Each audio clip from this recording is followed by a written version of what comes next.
biasa, hari ini bersama saya Bapak Iman Firman Samadi di channel Mister IM. Pada kesempatan ini kita akan membahas lanjutan dari bagian 1 bagian 2 unit 1 fase F atau kelas 11, yang mana di unit 2 ini kita akan membahas tentang hubungan antar regulasi. Namun sebelum kita membahas materi ini lebih lanjut, kita berdoa terlebih dahulu agar materi yang Pak Iman berikan dapat bermanfaat bagi kalian. Berdoa menurut agama dan keyakinan kita masing-masing. Pak Iman bersih kalian.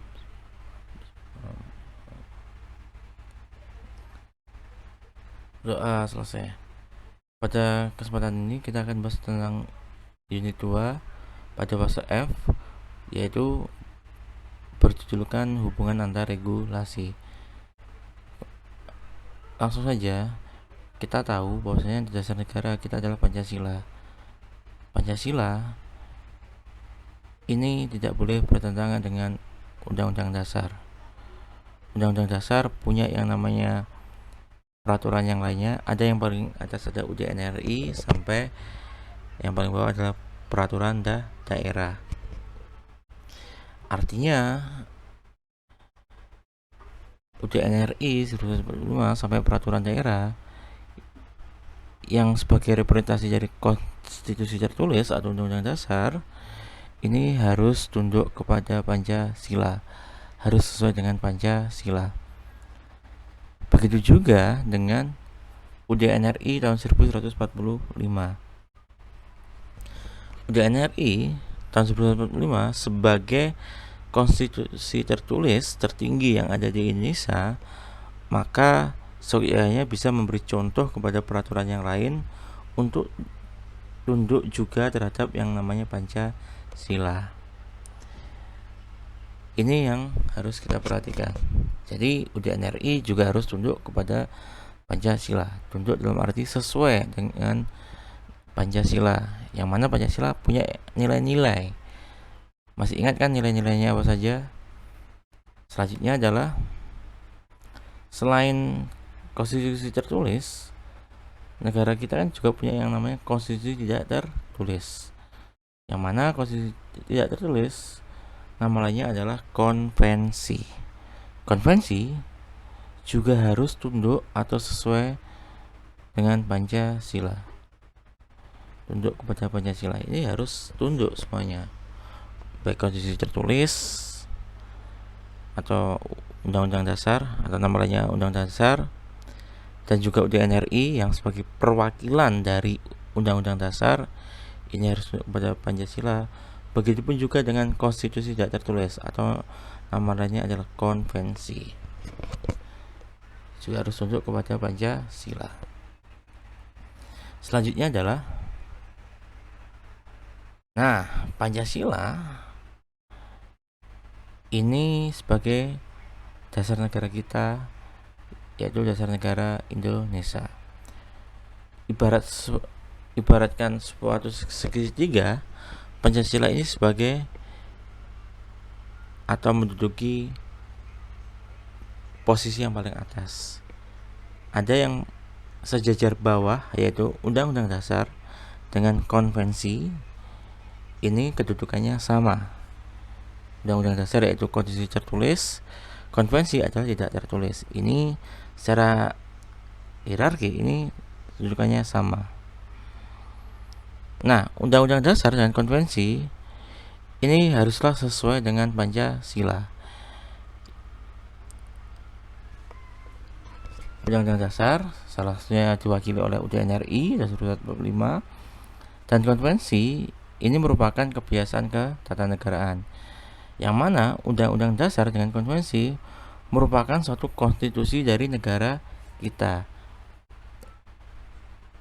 yang mana juga punya hubungan baik dengan Pancasila maupun dengan konstitusi yang lainnya. Jadi mereka ini atau peraturan yang dibuat ini punya hubungan. Hubungan itu bisa secara hierarki dan korelasi. Jadi hubungan itu ada dua. Ada yang secara hierarki dan ada yang secara korelasi. Hierarki ini merujuk kepada sistem tata urutan hukum di Indonesia yang menentukan tingkat kepentingan dan kekuasaan peraturan hukum. Dalam sistem ini, aturan hukum punya tingkat keberlakuan yang berbeda-beda, dan aturan yang lebih tinggi mengatur yang lebih rendah. Itu adalah ciri dari hierarki. Nah, di dalam hierarki itu nama lainnya adalah regulasi, karena kan punya tingkatan-tingkatan peraturan antara peraturan satu dengan peraturan yang lainnya. Itu dinamakan regulasi. Sementara korelasi merupakan hubungan yang tidak boleh saling bertentangan atau tidak boleh terjadi tumpang tindih antara peraturan. Tetapi korelasi ini tidak harus di bawahnya, bisa juga sejajar, bisa juga di atasnya. Pada slide selanjutnya, Pak Iman akan memberikan contoh terkait hierarki dan korelasi. Jika sudah memahami ini, kita lanjut kepada tampilan PowerPoint yang selanjutnya. Selanjutnya, konstitusi tertulis atau undang-undang dasar. Pak Iman beri contoh hubungannya secara hierarki atau yang punya urutan itu. Pak Iman beri contoh ini. Ini adalah contoh dari hierarki dari konstitusi tertulis atau undang-undang dasar, yang mana terdapat UUD RI 1945 sebagai peraturan tertinggi sampai yang paling rendah adalah peraturan daerah. Hierarki ini tidak bisa diganggu gugat. Jadi letterlux, urutannya harus seperti ini. Tidak boleh undang-undang di atasnya TAP MPR atau peraturan daerah nomor 2 paling tinggi, tidak boleh. Ini adalah hierarki, tingkatan yang paling paten, tidak boleh diganggu gugat. Ini adalah ciri dari hierarki secara konstitusi tertulis.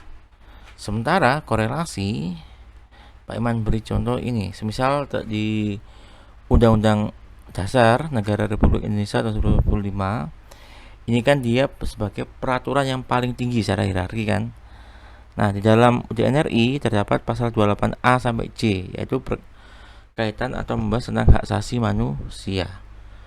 Nah, pasal 28A sampai C yang membahas hak asasi manusia ini ternyata terdapat di Undang-Undang Nomor 39 tahun 1999 yang sama-sama juga membahas tentang hak asasi manusia. Jadi ini korelasinya dari peraturan yang paling atas berkorelasi dengan peraturan yang nomor 3. Jadi korelasi ini tidak harus turun satu tingkat, bisa satu tingkat, 2 tingkat, atau bahkan bisa di atasnya, tergantung dari konteksnya. Jadi korelasi itu tergantung dari konteksnya, apa yang dibahas. Misal kalau tentang hak asasi manusia terdapat di pasal 28A sampai C berkorelasi dengan Undang-Undang Nomor 39 tahun 1999 tentang hak asasi manusia. Ini yang dinamakan korelasi, punya hubungan yang khusus, tidak melihat secara tingkatan. Selanjutnya, ketika kita sudah membahas tentang konstitusi tertulis, maka di PowerPoint selanjutnya, tampilan PowerPoint selanjutnya adalah kita akan bahas tentang konstitusi tertulis atau konvensi. Konvensi ini merupakan suatu kebiasaan ketatanegaraan yang tidak punya hierarki anak-anak. Jadi dia hanya suatu kebiasaan. Nah, kebiasaan itu karena tidak diatur, maka dijadikan satu. Semisal Pak Iman beri contoh seperti ini. Kita tahu bahwasanya seperti yang Pak Iman bilang tadi, semua peraturan di Indonesia ini tidak boleh bertentangan dengan Pancasila. Pancasila punya yang namanya nilai, dari nilai pertama sampai nilai kelima. Dalam sila pertama Pancasila mempunyai nilai ketuhanan. Ini jika dihierarkikan dengan konvensi, maka akan seperti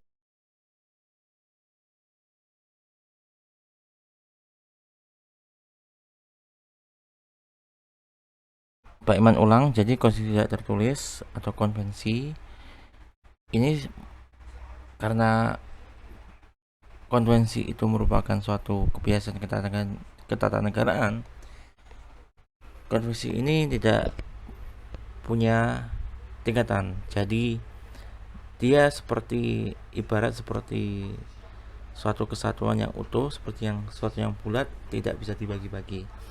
Karena konvensi itu tidak diatur di dalam konstitusi, secara tertulis tidak diatur.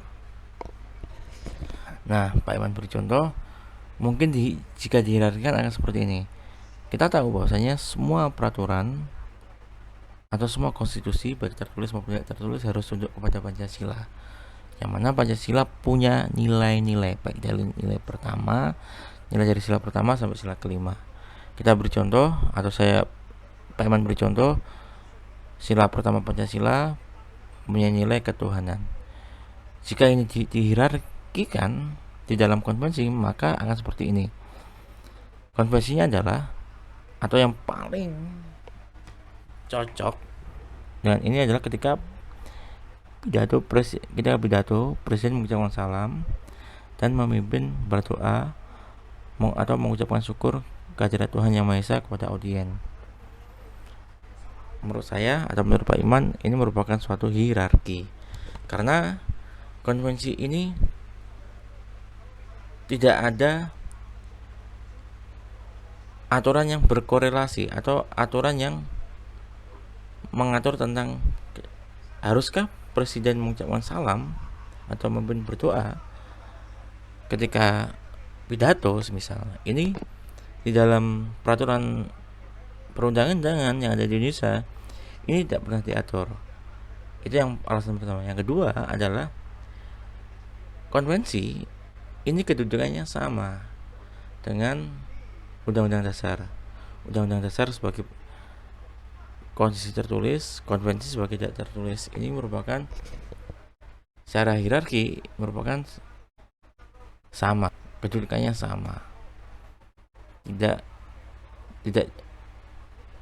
berat sebelah. Maka dari itu kita bisa simpulkan sementara bahwasanya konvensi ini mungkin masih bisa dihierarkikan. Dengan siapa? Tidak lain dengan hanya bisa dihierarkikan dengan Pancasila, seperti yang Pak Iman contohkan di dalam tampilan PowerPoint ini. Akan tetapi konvensi tidak bisa dikorelasikan karena alasan tadi. Pertama, secara kedudukan konvensi ini kedudukannya sama dengan Undang-Undang Dasar. Selain itu, korelasi merupakan sesuatu yang utuh atau bulat. Tidak ada turunan-turunan lagi, tidak ada turunan dari peraturan yang lain, baik secara tidak tertulis itu tadi, karena konvensi itu tadi ya, sesuatu yang bulat, jadi dijadikan satu, seperti itu.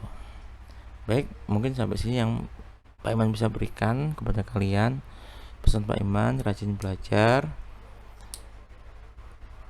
selalu, hormati orang tua dan guru kalian. Jangan pernah malas untuk belajar yang baik agar kalian menjadi pribadi yang berguna dan membanggakan bagi lainnya. Pak Iman akhiri, terima kasih. Jika ada yang tanyakan bisa diketik di kolom komentar yang ada di YouTube. Pak Iman akhiri. Akhir kata, wassalamualaikum warahmatullahi wabarakatuh. Salam Om Santi Om, Namo Buddhaya, salam kebajikan. Tetap semangat belajar menuju Indonesia yang kuat dan sehat. Terima kasih anak-anak.